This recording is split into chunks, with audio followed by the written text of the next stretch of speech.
भारत एक ऐसा देश जहां धर्म और आध्यात्म की अपनी अलग पहचान है।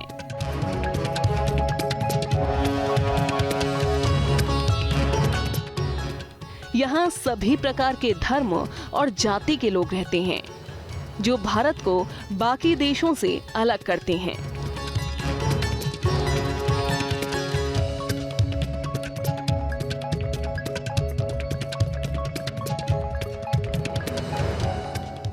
शायद यही वजह भी है कि भारत शाश्वत है, क्योंकि ये संतों की धरती है।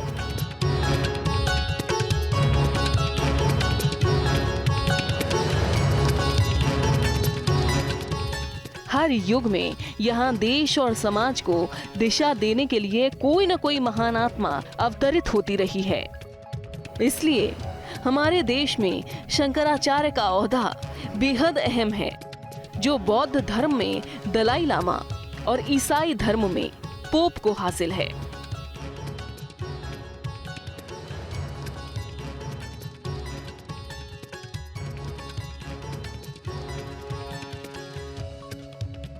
शंकरम शंकराचार्यम केशवम वादरायणम सूत्रभास्कृतौ वंदे भगवन्तौ पुनः पुनः। हमारे सनातन संस्कृति के पुरोद्धारक आदिगुरु शंकराचार्य जी को माना जाता है। उन्होंने धर्म संरक्षण के लिए चारों दिशाओं में 4 पीठों की स्थापना की और उन चारों पीठों में एक एक आचार्य को उद्घोष पर विराजमान किया और उन्होंने यह बात कही कि जो भी इन पीठों पर विराजमान होगा वह मैं ही मेरे शंकराचार्य के रूप में ही वह प्रतिष्ठित होगा। भारत में आस्था पर विश्वास करने वालों की संख्या सबसे ज्यादा है।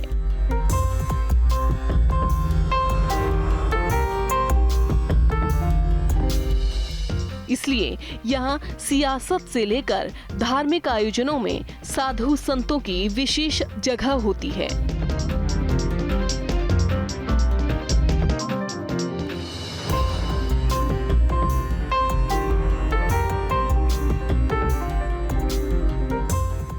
फिर बात चाहे किसी भी बड़े धार्मिक आयोजनों की ही क्यों न हो, जहां इन मठों के मठाधीशों को विशेष सम्मान दिया जाता है।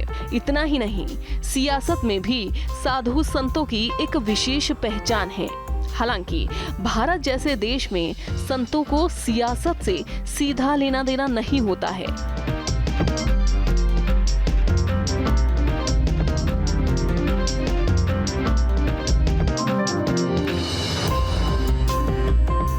लेकिन चाणक्य जैसे आचार्यों ने सिद्ध किया है कि अगर शासन को संत की सलाह मिले तो वो ज्यादा जनहितैषी काम कर सकता है। इसलिए देश के किसी भी महत्वपूर्ण फैसलों में आज भी शंकराचार्य की भूमिका अहम रहती है।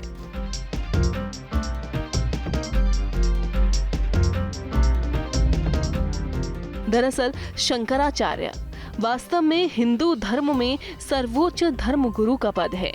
आदि शंकराचार्य ने धर्म, संस्कृति और देश की सुरक्षा के लिए 4 मठों की स्थापना की थी, जिसमें उत्तर के बद्रिकाश्रम का ज्योतिर्मठ, दक्षिण का श्रृंगेरी मठ, पूर्व में जगन्नाथपुरी का गोवर्धन मठ और पश्चिम में द्वारका का शारदा मठ शामिल है।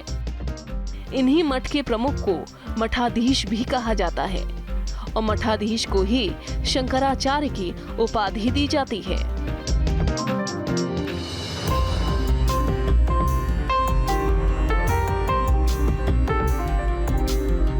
शुचिः जितेन्द्रियः वेद वेदांगादि विशारदः योगज्ञः सर्वशास्त्राणां समदास्थानम् आप्नुयात्। ये शंकराचार्य जो है एक व्यक्ति हो गए। शंकर उनका नाम था, बाद में आचार्यत्व उन्होंने स्वीकार किया। शंकराचार्य के नाम से उनकी प्रसिद्धि हुई। जगत गुरु का पद बताया गया, तो इसलिए जगत गुरु शंकराचार्य कहा जाता है, क्योंकि उन्होंने मठामनाय महानुशासन लिखा 4 पीठ बना करके और कहा कि लक्षण से संपन्न जो आचार्य इन पीठों पर, हमारे द्वारा बनाई गई पीठों पर बैठेगा, उसको हमारे अनुयायी हमारा ही स्वरूप समझें।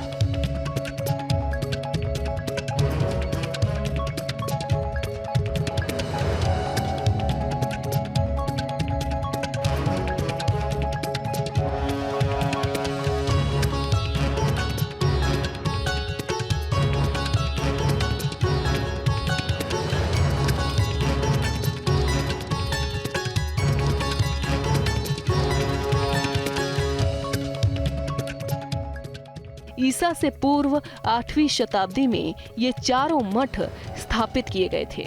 आज भी इन्हें 4 शंकराचार्यों के नेतृत्व में चलाया जाता है।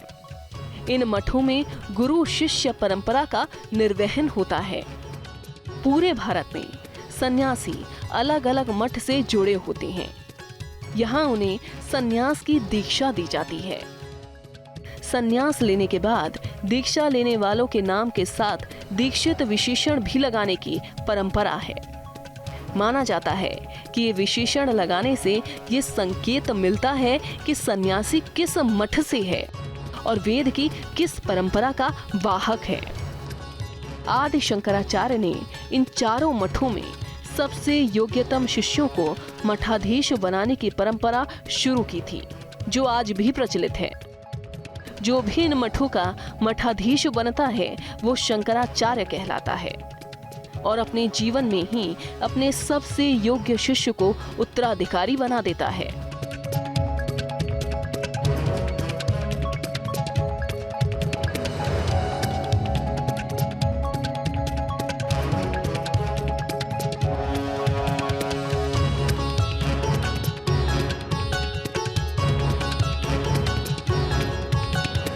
जो पवित्र होता है, जितेंद्रिय होता है, वेद वेदांगों का विशारद होता है, सभी शास्त्रों में समन्वय स्थापित करने की क्षमता रखता है, लोगों को लेकर के चलता है, धर्म के मार्ग पर लोगों को चलाता है, प्रायश्चित्त आदि बता करके लोगों को निष्पाप बनाता है, वो शंकराचार्य के पद पर अधिरूढ़ होता है।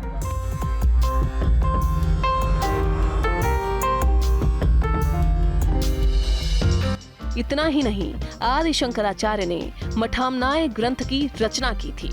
इस ग्रंथ में चारों मठों की व्यवस्था के नियम, सिद्धांत और शंकराचार्य की उपाधि ग्रहण करने के नियम लिखे हैं। मठामनाय को महानुशासन भी कहते हैं, जिसकी पालना आज भी होती है। देखिए, चुनने के लिए ये है कि ये गुरु शिष्य परंपरा है। शंकराचार्य परंपरा जो है गुरु शिष्य की परंपरा है। गुरु से शिष्य के पास अधिकार आते हैं। तो ये गुरु होता है, वो अपने शिष्यों में से परीक्षा करता है। जो लक्षण मठामनाय महानुशासन में बनाए गए हैं, बताए गए हैं, उन लक्षणों के आधार पर परीक्षा करके किसी एक को चुनता है और फिर वो उद्घोषणा करता है कि मेरे बाद ये शंकराचार्य जी की बात को, सनातन धर्म की बात को और मेरी बात को आगे बढ़ा सकेगा। ऐसा मुझे विश्वास है, इसलिए यही आगे इस रूप में स्थिर होगा। शंकराचार्य की उपाधि ग्रहण करने के लिए पात्र का सन्यासी और ब्राह्मण होना आवश्यक है। इसके अलावा सन्यासी दंड धारण करने वाला होना चाहिए, इंद्रियों पर उसका नियंत्रण होना चाहिए और वो तन मन से पवित्र हो।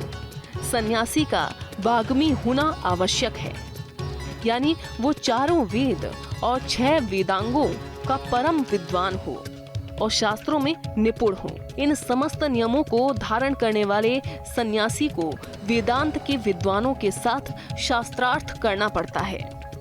इसके बाद सनातन धर्म के 13 अखाड़ों के प्रमुख आचार्य, महामंडलेश्वर और संतों की सभा शंकराचार्य के नाम पर सहमति जताती है, जिस पर काशी विद्वत परिषद की मुहर लगाई जाती है।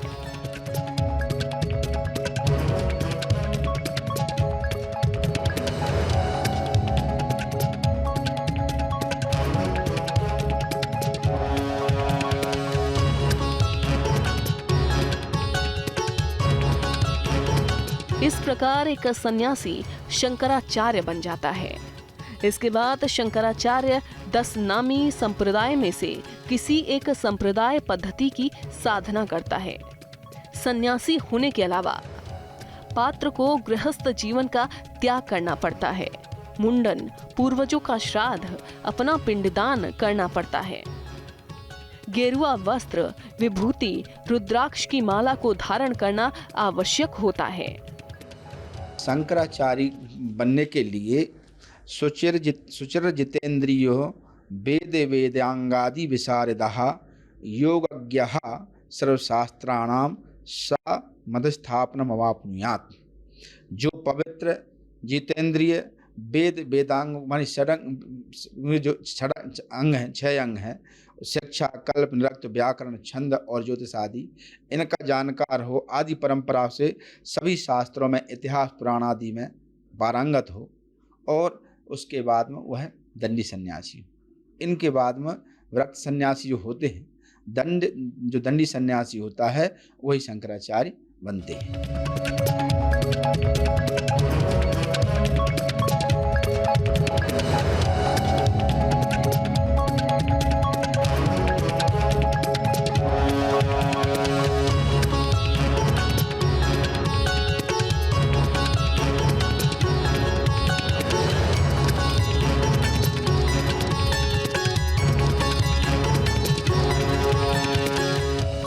साफ है, शंकराचार्य बनना बेहद मुश्किल है, और जो भी पात्र मठ के नियमों का ईमानदारी से पालन करता है, वही आगे चलकर शंकराचार्य बनता है। एक सन्यासी से लेकर शंकराचार्य बनने तक का सफर काफी मुश्किल होता है, लेकिन एक सन्यासी को शंकराचार्य बनने में सबसे महत्वपूर्ण भूमिका देश के कोने में बसे 4 मठों की होती है, जहां देश भर के सन्यासी को शिक्षा और दीक्षा दी जाती है।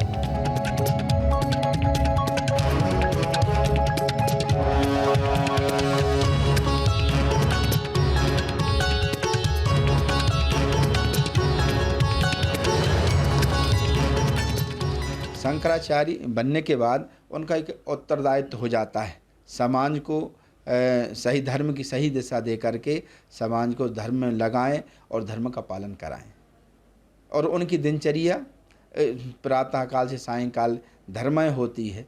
उनकी जो नियम होते हैं, सन्यासी का जो धर्म होता है, तर्पण आदि, और उनकी जो पूजन पाठ होती है, तो वह अपने उन साधना के अंतर्गत साधना करते हुए और उसके बाद पंचदेव की उपासना करते हुए करते हैं, क्योंकि समाज के लिए वह ये सब करते हैं, क्योंकि जब वो करेंगे, आचार्य उसको बताएंगे, तभी समाज उसमें आगे आएगा और उसको करेगा, उसका फलश्रुति उसको प्राप्त होगा।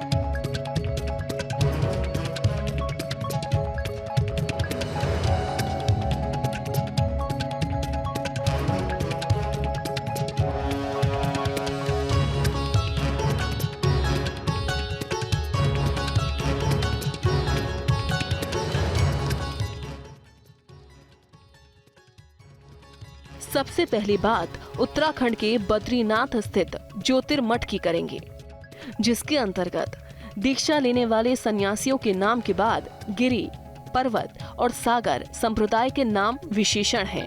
ज्योतिर्मठ का महावाक्य अयात्मा ब्रह्म है। त्रोटकाचार्य इस मठ के पहले मठाधीश थे। स्वामी स्वरूपानंद सरस्वती को 44वां मठाधीश बनाया गया था। इस मठ के अंतर्गत अथर्व वेद का अध्ययन किया जाता है।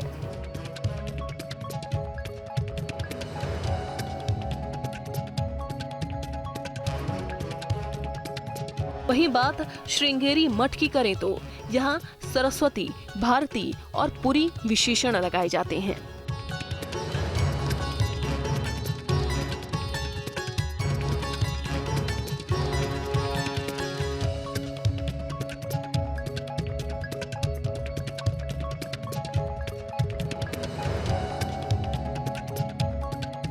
दक्षिण भारत के चिकमंगलूर में श्रृंगेरी मठ है। इस मठ का महावाक्य है अहम ब्रह्मास्मि। इस मठ के अंतर्गत यजुर्वेद को रखा गया है। इस मठ के पहले मठाधीश आचार्य सुरेश्वराचार्य थे। फिलहाल स्वामी भारती कृष्ण तीर्थ इसके शंकराचार्य हैं, जो 36वें मठाधीश हैं।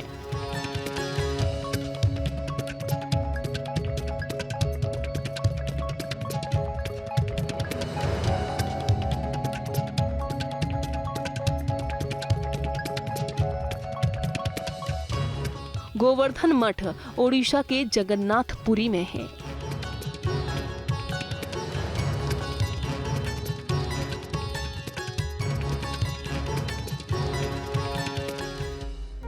गोवर्धन मठ के तहत दीक्षा लेने वाले भिक्षुओं के नाम के बाद वन और अरण्य विशेषण लगाया जाता है। गोवर्धन मठ का महावाक्य है प्रज्ञानम ब्रह्म। और इसके अंतर्गत ऋग्वेद रखा गया है। गोवर्धन मठ के पहले मठाधीश आदि शंकराचार्य के पहले शिष्य पद्मापादाचार्य थे। फिलहाल निश्चलानंद सरस्वती इस मठ के शंकराचार्य हैं, जो 145वें मठाधीश हैं।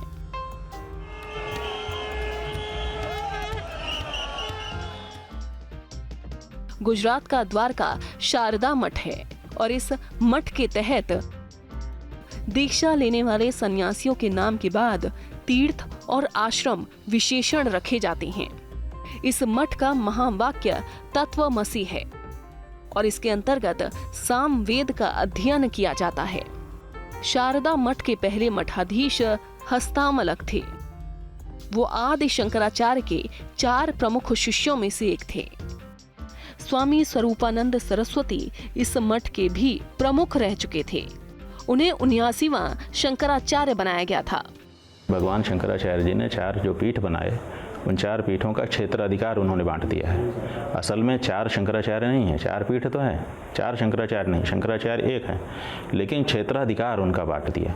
तो पूर्व की दिशा के जितने क्षेत्र हैं वहाँ पूर्व आमनाय का प्रभुत्व है, दक्षिण दिशा के जो हैं वहाँ दक्षिण के आमनाय के शंकराचार्य महत्वपूर्ण होंगे। इसी तरह से उत्तर के जो शंकराचार्य हैं वो उत्तर दिशा के लिए महत्वपूर्ण होंगे। अपनी अपनी क्षेत्राधिकार की परिधि में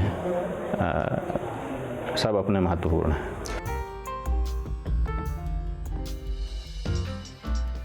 भारतवर्ष में मध्यकाल में जब बौद्ध धर्म तेजी से बढ़ने लगा था, ऐसे में सनातन धर्म को एक बार फिर से जागृत करने के लिए आदि शंकराचार्य ने देश में 4 मठों की स्थापना की थी, जिसने सनातन धर्म के प्रचार प्रसार का काम किया था।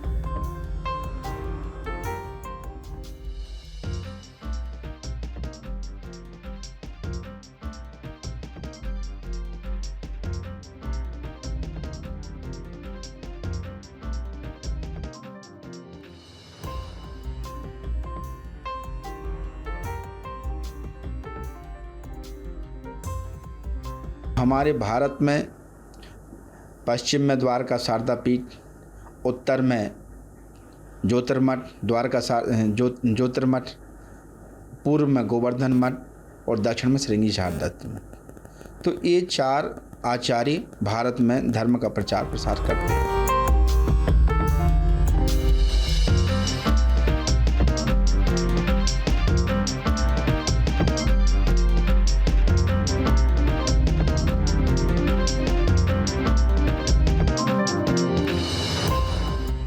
दरअसल सनातन का तो अर्थ ही है हमेशा बने रहने वाला या फिर शाश्वत। बावजूद इसके कुछ लोग इसके महत्व को भूलते जा रहे हैं।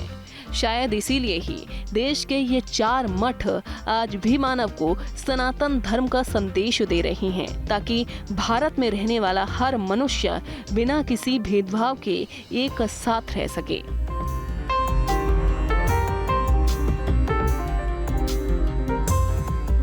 Team news state.